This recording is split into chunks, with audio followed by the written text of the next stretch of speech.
Saia na frente da sua concorrência com um curso completo que te ensinará a bombar suas redes sociais e sua marca de maneira simples e prática, mesmo que não tenha nenhuma experiência com design. Não perca essa oportunidade e venha se atualizar com a gente. Faça logo sua inscrição.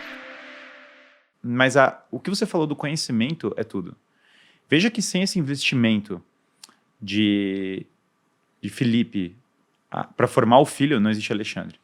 Sim. Sem esse esforço intelectual que foi a vida inteira de César, não tem César. Sem Carlos Magno ter vivido lendo Agostinho, lendo os grandes nomes do passado, inclusive César, que é referência para ele, lembrando que o Império Carolíngio, a gente usa esse nome, mas ele era o Império Romano, o termo que eles usavam é o Império Romano. Carlos Magno que foi coroado no Vaticano, o Papa coroou ele como imperador romano, e aí ele sai de lá e fala, se eu soubesse que ele ia me coroar, eu não teria aceitado. Uma coisa assim, um grau de virtude incrível. Humildade. Muito grande, uma humildade total. Agora, sem formação intelectual, aí que tá, né? Hoje nós lemos muito pouco. Acho que se a gente fosse colocar um dos maiores demandas, assim, uma das primeiras coisas que fiz na internet foi lançar um curso de leitura e memória, porque era um gap tão grande, sabe? A gente não lê mais livros, a gente não lembra o que lê, que é uma dificuldade. E quando lê, muitos não sabem interpretar também. E a gente lê coisa de baixa qualidade ainda. Então é uma mistura de várias... Por exemplo, você citou, Vidas Paralelas é um baita livro. Agora, você já leu? Sim, sim. Você é a única pessoa que eu conheço que já leu esse livro. Sim, sim. Ninguém no meu círculo, formado por pessoas altamente inteligentes, capacitadas e bem-sucedidas, leu esse livro. Eu li. Sempre quando eu falo já leu, a pessoa fala, não, mas eu sei que existe. Agora aquela parte que o pessoal fala, minha esposa briga, que ela vai falar que eu li uma edição de bilíngue, inclusive grego e negócio. Sabe a história de grego, né? Quando eu estava na faculdade, eu comecei a estudar grego antigo, para ler essas coisas, para ler a Bíblia, para ler o Plutarco, Platão, os negócios hardcore. E minha esposa não acreditava, minha namorada na época. Eu ia lá, final da tarde, ficar estudando grego. Então ela achava que eu tava, sei lá, saindo com outra mulher, entendeu?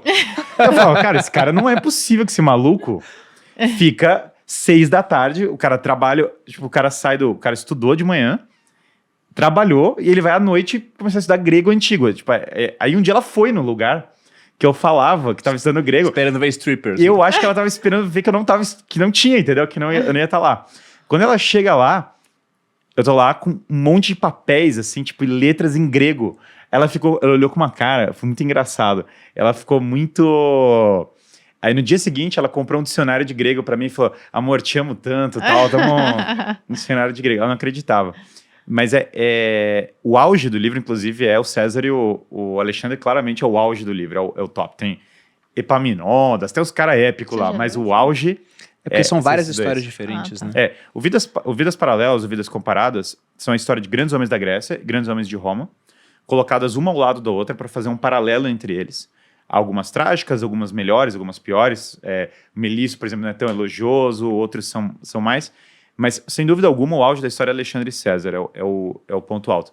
É um livro espetacular que formou vários desses grandes homens da história. Era currículo básico, assim, para os grandes líderes, ler livros como esse. Ética Nicômaco, do Aristóteles, que eu já citei tanto aqui, era um livro básico para todo mundo se formar. A Ilíada, a Odisseia e a Eneida, que é a continuação romana desses épicos, eram livros básicos para todo mundo se formar. A Cidade de Deus, que eu falei que formou Carlos Magno, era livro básico. Era assim, básico que eu quero dizer não é que o livro é fácil. Básico que eu quero dizer todos liam. Que os grandes homens liam. Meio que existe essa história tipo, você pegar Napoleão, estudou todos os grandes clássicos romanos. Era um segredo meio mal guardado. Ele não só estudou, né? Por exemplo, Napoleão, quando quis fazer a campanha do Egito, e se você pega o Egito, Alexandre conquistou o Egito, você até citou, né, que, poxa, depois veio Cleópatra como descendente de Ptolomeu, e recentemente a Netflix lançou uma série sobre Cleópatra, ou tá para lançar. Cleópatra era grega. Sim. Ela falava grego. Se você pega, a gente conhece hoje um pouco mais do idioma egípcio por conta de um negócio chamado Pedra de Roseta, que tinha lá do grego pro idioma egípcio. Então ela era uma rainha grega em terras egípcias, porque descendia do Ptolomeu, que, dizem as más línguas, era irmão bastardo do Alexandre, porque seria um filho não reconhecido do Filipe. Aí o César depois ele foi pro Egito também. Ele passou por lá, teve um caso com Cleópatra, teve um filho com ela, O Cesarion. Que é engraçado porque... E o Napoleão foi depois porque falou, tudo que é glória acontece no Oriente. Foi pro Egito. É engraçado porque a gente não tem como ter 100% de certeza que o Cesarion é filho do César, É. mas claramente a Cleópatra botou esse nome pra falar, cara, esse é o filho do César, entendeu? Não tem a Cleópatra não teve caso só com César, mas enfim, essa é uma outra... Ela era... Ela era um pouco mais da pra virar... As histórias, claro, tem alguns que devem ser fantasiosas que não é possível, ela era uma pessoa muito peculiar. Mas independente Independente disso, as pessoas tomam às vezes César ou...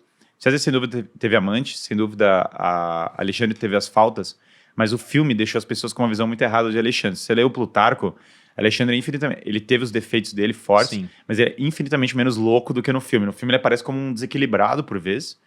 É o filme do Oliver Stone.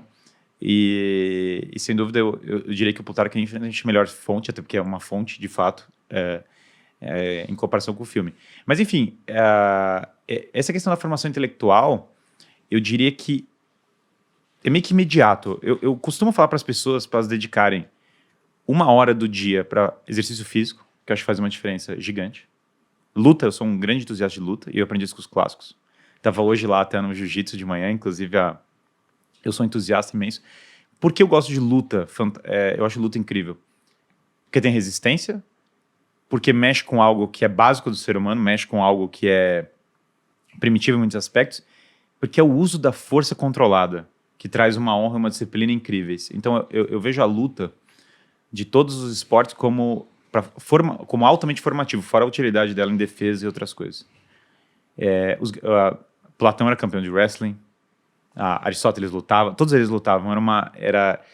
São segredos que a gente está contando aqui, mas são segredos mal guardados. Historicamente tem, mas esses grandes homens todos faziam as mesmas coisas. Então quem está assistindo isso tem a fórmula do sucesso dos caras, que a gente simplesmente não segue, sabe? Uhum. Uma delas é essa, todos lutavam. Todos lutavam ou faziam esportes. Caça também era muito comum entre eles. O cara saía para caçar longas horas. Era algo que era considerado muito formativo.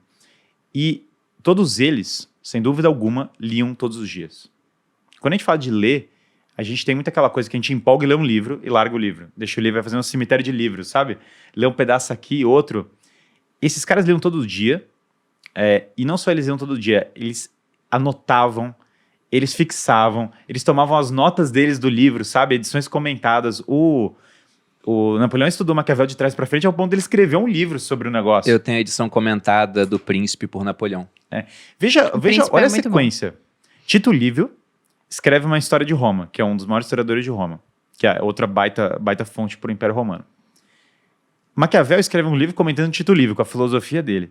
Napoleão lê o Tito Livio, o Maquiavel comentando e faz as notas dele em cima do Maquiavel a partir do negócio. Ou seja, é uma tradição que ia vindo, com todos os defeitos que Napoleão tinha, que estava longe de ser um bastião da moral em todos os aspectos da vida dele. O fato é que tradição tem tudo a ver com educação. Não dá para separar. Aliás, a Hannah Arendt falava muito sabiamente, falava, a crise da educação atual é uma crise de 3 coisas. Falta 3 coisas. E olha que a Hannah Arendt é a pessoa insuspeita para falar isso.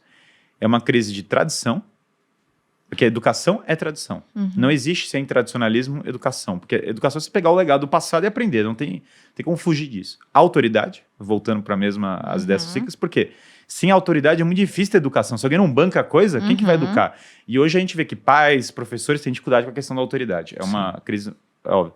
E a terceira fala, é uma questão de religião, e ela está citando no sentido romano da palavra. Reconectar as origens, redescobrir o propósito. Então, hoje, sem dúvida alguma, a nossa educação é dissociada de religião, tradição e autoridade. E, pior para nós, a cultura média das pessoas baixou muito. Eu vejo claramente o nível até linguístico das pessoas declinando. Não é incomum você ver que as pessoas vão falando mais barbaricamente, sabe? E aí, só... é meio quase como o nível das palavras baixa. E você tem essa experiência que você está falando. Livros essenciais estão fora. Então, meio que de onde você está tirando seu referencial para tomar decisões? A mídia não é lá uma boa fonte para você tomar decisões, no geral. Tiro de matéria do jornal. Cara, não é uma fonte. Li uma biografia ou 2, ótimo, coisa boa, mas é pouco ainda. Chega um ponto em que falta algo. Você quer algo a mais. Pessoas muito bem-sucedidas são vorazes por algo a mais. Elas não se contentam com o que é superficial. Acho que é nesse ponto que a formação intelectual está sendo muito negligenciada ainda, sabe? Eu conheci quem foi? Me contaram várias histórias nessa linha, né? De grandes empreendedores ou investidores que falam, cara, para investir, eu leio os clássicos gregos, sabe? Já vi umas 3 ou 4 pessoas comentando isso.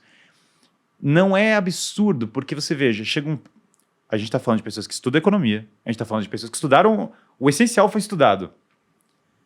E chega um ponto que você fala, cara, e aí? E a base? E por trás disso? Um exemplo quase curioso de história da economia.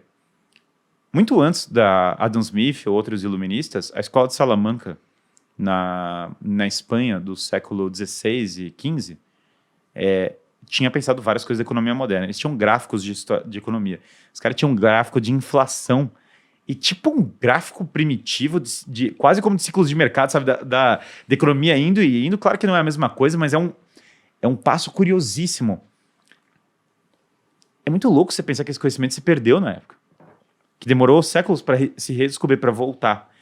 Que esses espanhóis e portugueses de 1500 tinham um conhecimento econômico que em 1800 a gente voltou a discutir. Tem conhecimentos perdidos. Você não é... Tinha uma época que eu dava aula pro pessoal do ITA, né? E eu ia todo mês para São José dos Campos, era super agradável. De filosofia? De filosofia. Tinha muito Legal. interesse do pessoal lá para filosofia. Eu falava, cara, vamos lá. E aí eu ia lá e era muito legal, porque uma vez eu perguntei, gente, quantos livros de matemática vocês já leram? ITA, para quem não sabe, gente, é um dos maior... vestibulares mais difíceis que tem, porque é por Instituto Tecnológico da Aeronáutica. As pessoas mais inteligentes que estudaram comigo no colégio militar, fizeram ITA ou IME. Né? E hoje em dia a gente conhece muitas pessoas que se Não, formaram quando vem um no gestor ITA. aqui, eu leio o currículo do cara, ITA, eu falo, caceta, esse cara é inteligente. bravo. Esse cara é brabo. E aí eu ia lá dar, eu tive que parar na época.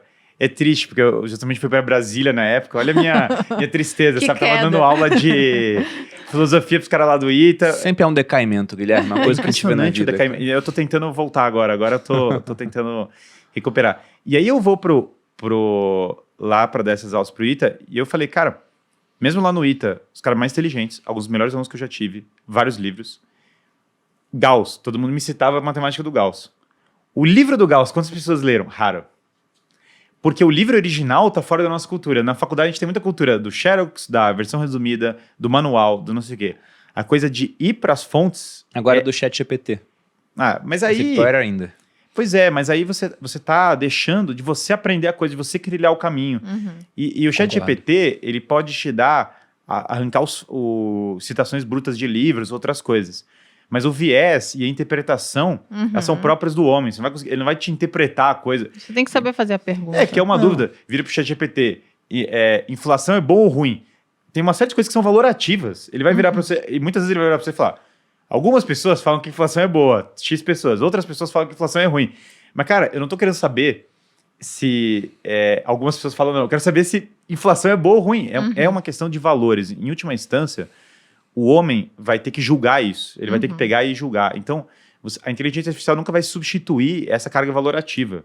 Ele não vai dizer como eu amo a minha família, ele não vai dizer a solução, se a verdade existe, ele não vai me dar uma série de respostas. Ele não vai ser tão diferente do que uma comunidade universitária ou do que uma grande coisa que eu consegui fazer. O homem individual vai ter que decidir o que é verdadeiro em algum momento da vida dele. E essa escolha existencial